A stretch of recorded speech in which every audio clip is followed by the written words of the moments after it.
Olá a todos e todas, este é o canal Unidade Médica e hoje teremos a oportunidade de conversar com a professora, a doutora Margarete Prete Dalcomo, que é pesquisadora da Fiocruz, um homem de renome internacional, não é? Hoje em dia podemos dizer isso com toda tranquilidade, que tem atuado não só como profissional médica, como pesquisadora e como, digamos, uma filósofa, né, dos dias e de interpretação dos dias que correm. Eu gostaria, portanto, de dar boas-vindas à Margarete e, ao mesmo tempo, convidá-los, a vocês que nos ouvem, a se inscrever no canal Unidade Médica. Margarete, obrigado por aceitar o nosso convite e eu gostaria, inicialmente, de ouvi-la a respeito de como é que você viu o comportamento das nossas sociedades profissionais, né, dos nossos conselhos regionais e federais, né, durante o decurso dessa pandemia, que tanto nos aflige, nos assola e nos preocupa. Bom, obrigada, Alexandre. Queria agradecer muito ao Grupo Unidade Médica pelo convite, pela oportunidade de estar aqui e, sobretudo, pelo privilégio de ser interrogada pelo meu amigo, professor Alexandre Cardoso, que seguramente vai tornar essa conversa muito mais interessante do que a minha intervenção, sem dúvida nenhuma, né? É claro que todos nós temos uma reflexão que, se ela era eventualmente superficial há quase 2 anos inteiros atrás, Alexandre, ela seguramente se aprofundou por força de uma realidade que talvez nós estivéssemos teoricamente esperando que um dia pudéssemos viver, mas seguramente não estávamos preparados para enfrentar. E eu acho, quando eu digo não estávamos, eu falo da humanidade de modo geral, né? Acho que é o nível de sofrimento e o preço pago pela pandemia da Covid-19 no mundo, né, e, sobretudo, pela desigualdade do mundo em termos de saúde. E hoje não há dúvida de que a própria desigualdade no acesso às vacinas representa, talvez de maneira mais paradigmática ainda, né, a força do quanto nós não estávamos preparados para enfrentar uma epidemia.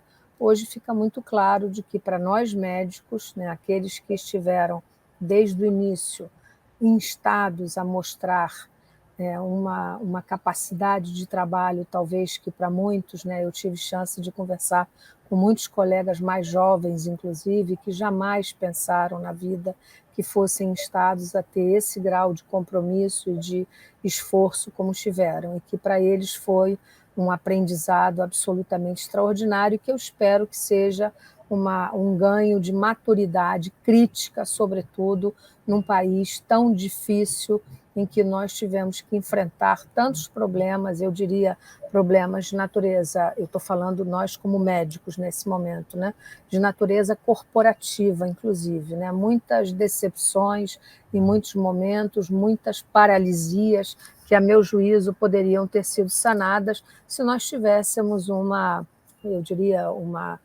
não uma homogeneidade, porque a homogeneidade ela não costuma ser boa, né, mas uma heterogeneidade mais amigável, mais suave, menos tensa, né? Eu acho que nós, médicos, sobretudo, pagamos um preço muito grande por termos convivido desde o início há 2 anos atrás. Nós já entramos na pandemia da Covid-19, vivendo sob um nível de tensão que teria sido muito melhor para as nossas vidas e para a nossa população se nós não tivéssemos. E quando eu falo um nível de tensão, foi desde o início, Alexandre, esse enorme, digamos, paradoxo que nós vivemos entre uma retórica oficial que, a meu juízo, foi extremamente nociva à população brasileira, né, desde o início. Nós sabíamos que vinha uma tsunami pela frente, né, eu usei, inclusive, essa metáfora na primeira vez que me manifestei.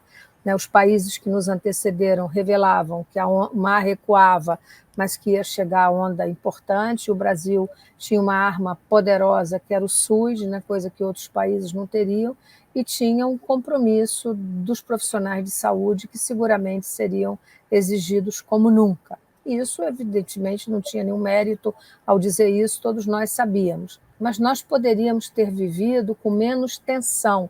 E quando eu falo menos tensão, é em relação à retórica oficial e, inclusive, de nossas corporações.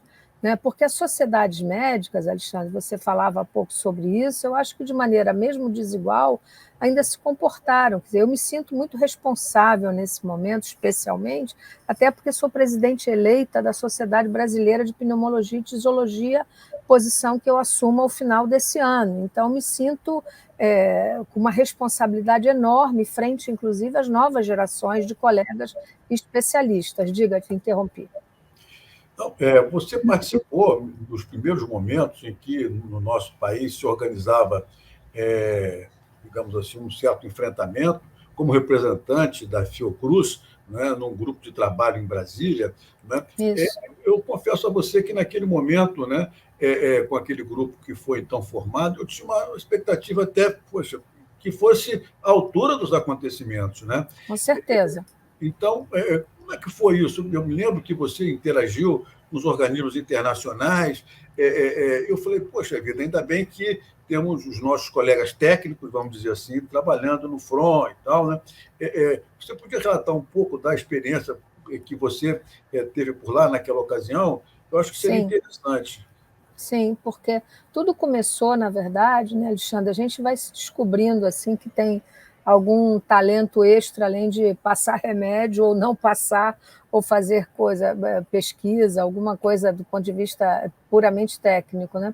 E esse talento é justamente de comunicar. E isso nasceu dessa experiência quando, no início de março de 2020, né, eu fui indicada pela Fiocruz, junto com outros colegas, para participar do grupo médico que assessorou o ministro Mandetta. E, naquela ocasião, o Ministério da Saúde tinha técnicos, né? Os nossos interlocutores eram colegas como o doutor Denizar, como o doutor Júlio Croda, eram colegas de uma qualidade de interlocução muito grande. E nós passamos 3 dias em Brasília, naquela ocasião, e o Ministério nos franqueou acesso aos países que haviam antecedido o Brasil na pandemia. Então, nós ficamos online conversando com colegas da Itália, da Espanha, da China, né, do Equador, que naquela época já estava começando um processo muito grave de contaminação, bastante dramático, e nós ficamos com muita interlocução. Na época estava junto conosco um colega brasileiro que veio pessoalmente, o doutor André Calil, que é um brasileiro gaúcho que mora em Nebraska, nos Estados Unidos, e acabamos nos tornando amigos, um grande colega, um grande pesquisador, tem dado uma contribuição excepcional. E dali nós fizemos o quê? Tecnicamente, o que nós fizemos foi rever os algoritmos de síndrome respiratória aguda grave brasileiros, né, de síndrome gripal, revimos os algoritmos que naquele momento existiam e havia uma representação, Alexandre, das sociedades médicas. Então, eu estava também pela Fiocruz e, junto com o doutor Ricardo Martins, representávamos a Sociedade Brasileira de Pneumologia. Havia representação, inclusive, com as presidências da Sociedade de Infectologia, de Terapia Intensiva, de Gineco-Obstetrícia, pela questão das gestantes, né, e de pediatria.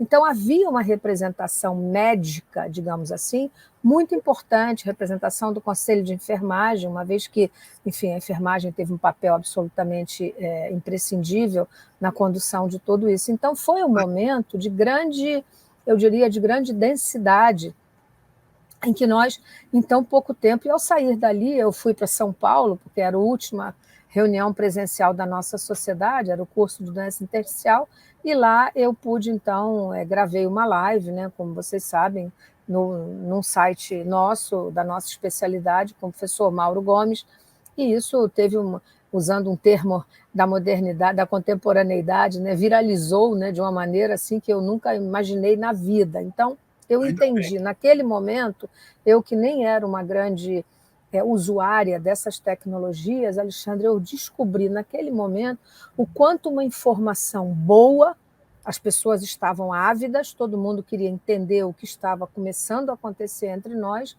e o quanto uma informação boa podia ser útil. Mas eu entendi logo depois também o quanto uma informação nociva pode fazer mal. E é isso que eu estou dizendo, nós convivemos desde o início, quer por razões equívocas do ponto de vista técnico, quer por razões ideológicas também, enfim, a meu juízo, completamente diferente daquilo que nós pensamos, né, o que eu penso pessoalmente, com essa gastamos uma quantidade de tempo e de energia enorme e tivemos momentos muito difíceis, inclusive com as nossas representações corporativas, o que eu acho que fez muito mal. A essa altura lá, existia a representação do Conselho Federal de Medicina? Não, nesse momento não, né? Porque nesse momento não, mas logo depois o Conselho começou a ter interferência, né?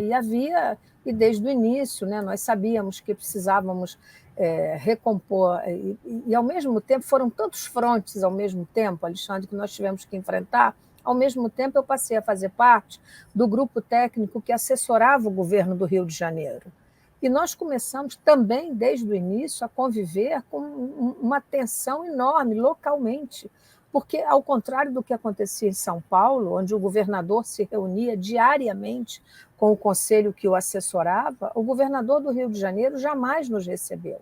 E era um conselho de pessoas com muita experiência, né? Tinha clínicos, tinha o ex-ministro Temporão, Paulo Busch, Roberto Medronho pela UFRJ, alguém, agora estou me esquecendo o nome das pessoas, mas, enfim, era um grupo muito... E nós trabalhamos muito na época para o secretário da Saúde, inclusive nós propusemos, né, sabíamos que o pico epidêmico ia chegar da primeira onda e propusemos um lockdown importante naquele momento do Rio de Janeiro. O governador sequer jamais nos recebeu. O conselho nosso aqui do Rio de Janeiro também não teve uma participação, digamos assim, ativa no sentido de nos dar apoio, de nos secundar nessa propositura que era a mais correta, sem dúvida, e o resultado é o que nós sabemos.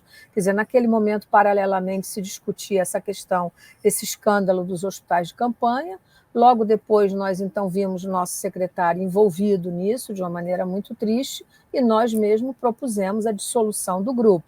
E aí eu, pessoalmente, permaneci apenas no outro grupo, que era um grupo técnico também, do qual eu permaneço fazendo parte, que é o Consciência, que é presidido pelo professor Gerson Lima, presidente da FAPERJ. É um grupo coordenado pela FAPERJ, onde nós também discutimos questões de grande relevância. Mas, assim, o grupo técnico do Rio, ao contrário do de São Paulo, se dissolveu por essas razões que nós sabemos. E a gente via, desde essa ocasião, Alexandre, era uma tensão a mais, que essa questão dos hospitais de campanha era um escândalo, né? Quando, na verdade, e por que era, né? Por razões de natureza técnica. Não era possível contratar, como foram contratados, pessoas, médicos e colegas, né, que absolutamente jamais tinham tido qualquer experiência com doentes da complexidade que eram os primeiros pacientes, quando nós ainda tínhamos uma curva de aprendizado muito intensa, porém, ainda faltando muito para entendermos a dinâmica da doença Covid-19 como uma síndrome sistêmica, digamos assim, né? Lembre-se que os primeiros doentes que nós perdemos foram doentes que nós não sabíamos a dinâmica da doença e foram dados como sendo mortos por pneumonia, muito provavelmente não o foram, né? Sabemos que a doença se caracteriza por um comportamento sistêmico extremamente agressivo e inflamatório, que na verdade é uma doença do endotélio, etc., e tudo que nós já sabemos. Mas, enfim, isso tudo levou a talvez, as maiores letalidades que nós sabemos, por essa maneira como foi concebido essa questão dos hospitais de campanha. E, de novo, nesse momento, né, as nossas instituições, assim, talvez pudessem ter tido uma interferência, digamos assim, mais propositiva, eu diria, mais crítica, né? Eu sei que é impossível treinar alguém para trabalhar com pacientes de terapia intensiva sem uma formação. É verdade que não tínhamos, de fato, muito tempo, né? Mas as coisas já aconteciam no hemisfério norte, nós poderíamos ter nos preparado melhor. Tivemos essa chance e desperdiçamos.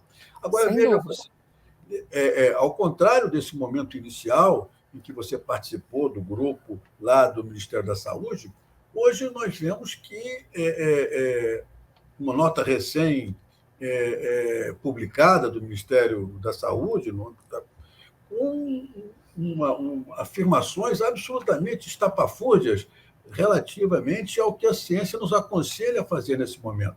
Inclusive, deixando, digamos assim, ao desabrigo colegas nossos da maior competência que, em amor à saúde, da população, né, como é o nosso Carlos Carvalho, lá de São Paulo, né, se propôs a trabalhar seriamente com isso, né, e ficamos assim, do meu ponto de vista, né, a instituição que deveria estar coordenando esses trabalhos ao fim e ao fato, ao tempo todo, joga, na realidade, contrariamente àquilo que a ciência e as melhores práticas determinam. Você faria um comentário a respeito disso, Margareth? Com prazer, Alexandre. Até ontem à noite até conversei com o professor Carlos Carvalho, né? A gente acompanhou isso muito de perto, né? E, na verdade, dei a ele até um documento, que é um documento no qual nós trabalhamos, né? Nós, que eu digo, um grupo de pesquisadores, não só da Fiocruz, nós nos reunimos desde 2020, no final da primeira onda, Alexandre, e produzimos, naquele momento, uma revisão sistemática da questão da cloroquina, por exemplo. Eu me lembro que foi no período que eu estava doente, inclusive tinha uma dificuldade para poder terminar a minha participação naquele momento. E ainda não haviam sido publicados os estudos de fase 3 que já se desenvolviam naquele momento. Um ano depois, nós revimos esse mesmo documento e hoje ele é o documento formalmente incorporado por pedido da própria CPI do Senado, pelo senador Omar Aziz, ele é o documento que consta como formalmente incorporado ao relatório final da CPI. É o nosso documento, que foi uma revisão sistemática que nós revimos já à luz da publicação dos estudos de fase 3 que se realizavam, mostrando que realmente não tinha nenhum sentido. Ora, então, portanto, não é só extemporâneo, é muito grave que ocorra no âmbito do Ministério da Saúde, onde nós perdemos completamente o diálogo, Alexandre, completamente, né? Enfim, são pessoas, né, vídeo PNI, né, o PNI ficou acéfalo, né, que é essa coisa que já nasceu para dar certo, que é quase cinquentenária, né, que gerou essa adesão absolutamente extraordinária da população brasileira, adesão e confiança, e com toda a razão, porque foi para dar certo, já nasceu para dar certo, né, razão pela qual não prosperaram, a despeito desse esforço, desse negacionismo tão nocivo, como eu disse, não prosperaram esses discursos contra as vacinas. Por quê? Porque isso vem de uma tradição muito positiva da experiência do nosso PNI.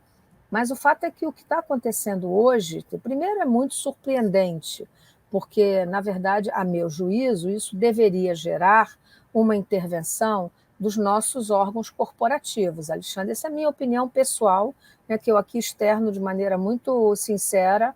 Eu acho que nosso Conselho Federal de Medicina, caberia a ele, sem dúvida, como órgão máximo que nos representa, uma intervenção sobre algo que viola, inclusive, os chamados preceitos de boas práticas. Quando algo, eu já participei de várias notas técnicas elaboradas para a Conitec, e a Conitec é o órgão que supra, digamos assim, qualquer dessas questões e que diz, olha, isso pode ou não ser incorporado ao SUS. Na medida em que a Conitec aprova, não importa, quer dizer, você pode até pedir uma revisão se o assunto tem uma relevância qualquer, mas não tem o menor sentido o que acaba de acontecer pelo Ministério da Saúde. Isso teria que gerar não uma admoestação, mas providências absolutamente legais, administrativas, né, e técnicas, porque é completamente absurdo. Né? E, de novo, quer dizer, eu falei com o professor Carlos Carvalho, né, e a própria AMB já se manifestou de maneira muito veemente, existe o grupo Consciência, ligado à AMB, do qual as sociedades fazem parte, e nós temos a nossa representação lá com a presidente atual da sociedade, a doutora Irma Godoy, com quem falo sempre sobre esse assunto do consciência, temos um feedback permanente sobre essa participação. Então, o próprio Consciência também já elaborou um documento. Quer dizer, isso tudo, Alexandre, eu quero dizer que isso tudo vai gerando retrocessos com os quais nós não precisávamos mais estar convivendo, nós já tínhamos que ter vencido isso, mas para tal, eu acho que, assim, de novo, né, vou ser muito franca e sincera, né, eu acho que os nossos órgãos corporativos não estão tendo o papel, do ponto de vista técnico, que poderiam ter, né? Medidas as devidas proporções, né? Em que pese liberdade de expressão, né? Isso não tem liberdade de expressão. Existe algo que está demonstrado, não funciona, com as melhores evidências possíveis, né? Então, esse termo acabou ficando desgastado também, né? Todo mundo agora fala em evidências, né? Enfim, então, assim, mas nós sabemos do que estamos falando, né? Ninguém é dono da verdade, mas quando se demonstra, olha, isso não serve, e nós precisamos que os nossos investimentos de ordem técnico, político, administrativa estejam para a estratégia que nós sabemos hoje, diante de uma cepa nova, de alta taxa de transmissão, que a única coisa que arrefece a letalidade, ou mesmo a morbidade, é o fato de estarmos vacinados. Então, qual é a estratégia hoje? Óbvia. Você pergunta para um adolescente, ele saberá responder. Tem que vacinar todo mundo com dose de reforço, que é isso que vai atenuar um pouco para que nós tenhamos uma chance de sair disso já com todos esses danos que sabemos que temos. Eu acho que sim, acho que teve falhas graves aí, de uma falta de discussão e um diálogo que se interrompeu há muito tempo, Alexandre. Eu me ressinto bastante disso. Margarete, estamos chegando aqui ao final do nosso tempo. Eu gostaria de perguntar, você acha que sairemos dessa pandemia enquanto integrantes da humanidade melhor do que nela chegamos, Margarete? Com tanto sofrimento. Alexandre, eu acho que assim, eu adoro a história das epidemias, né? Então esse é um assunto que sempre me encantou, e eu acho que assim é triste nós reconhecermos que no século XXI, né, e eu acho que a Covid-19 é o que realmente define o começo do século XXI, do ponto de vista da nossa contemporaneidade, né? Mas se nós olharmos, por exemplo, para trás, nós aprendemos muito mais com as pestes do final do século XIV, que afinal de contas geraram o Renascimento, né? Porque foi isso. O que veio depois das pestes todas da segunda metade do XIV? Foi o Renascimento. Então, assim, eu fico muito... No começo eu até escrevi sobre isso, dizendo, né, quem sabe teremos um novo renascimento, mas as condições do mundo se deterioraram tanto, né, se esgarçaram tanto as relações, que eu diria, né, mesmo se nós pensarmos na gripe espanhola, né, do 1918, 19, com as suas 3 ondas, a segunda muito pior do que a primeira, mas assim, nós aprendemos com os governantes, Alexandre, do final do 14. Né? Se você olhar a Lombardia, o que aconteceu agora com a Covid-19, com a arrogância do governador da Lombardia, ele esqueceu de ler o livro de história, porque em 1497, né, o governador da Lombardia viu que a peste estava chegando, uniu plebeus e os nobres e fez um real cinturão sanitário na cidade. E Milão foi preservada da peste. Então, assim, a gente aprende com governantes inteligentes e sensíveis, né? E, infelizmente, eu acho que na Covid-19, pelo menos no Brasil, nós pagamos um preço alto demais, que não merecíamos, que não precisávamos, por uma ausência de diálogo, por um diálogo corrompido, por uma tensão nociva demais à nossa população e nociva demais a nós médicos também. Porque eu acho que, a despeito de tudo, Alexandre, a comunidade científica brasileira, a comunidade médica brasileira mostrou uma imensa capacidade de trabalho, uma enorme pujança. Nós somos hoje o 10º país em publicações científicas sobre a Covid-19, o que não é pouca coisa nas condições em que nós vivemos, e eu acho que esse registro, assim, até por justiça, a tantos colegas que mostraram tanto trabalho de boa qualidade, eu não devo deixar de fazê-lo. Então, eu acho que assim, esses seriam os comentários que eu gostaria de fazer, e eu espero que movimentos e grupos como a Unidade Médica realmente sejam, nos inspirem realmente a pensar criticamente e como nós, né? Eu sempre alguém pergunta, né? Vocês devem estar muito cansados. Eu disse, nós não temos direito nem de estar cansados, até porque a eternidade deve ser muito chata, né? Esse negócio de descansar na eternidade, eu não tenho o menor interesse, né? Eu quero estar aqui cansada, mas eu quero estar podendo, né, digamos, para não usar um mau gerúndio, né, continuar podendo, né, enfim, continuar contribuindo, enfim, de maneira modesta, não apenas naquilo que a gente trabalha, produzindo pesquisa, publicando, mas, sobretudo, intervindo para aumentar essa consciência do nosso papel na sociedade brasileira, que eu acho que, mais do que nunca, precisa que nós tenhamos instituições fortes e sair um pouco desse desgaste, desse diálogo que nos fez tão mal. Muito obrigado, Margarete.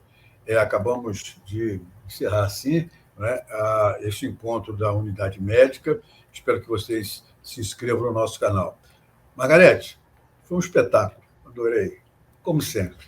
Um abraço, abraço a todos. Obrigada. Eu que agradeço, Alexandre, o convite e a Unidade Médica a chance de poder estar aqui refletindo conjuntamente. Muito obrigada.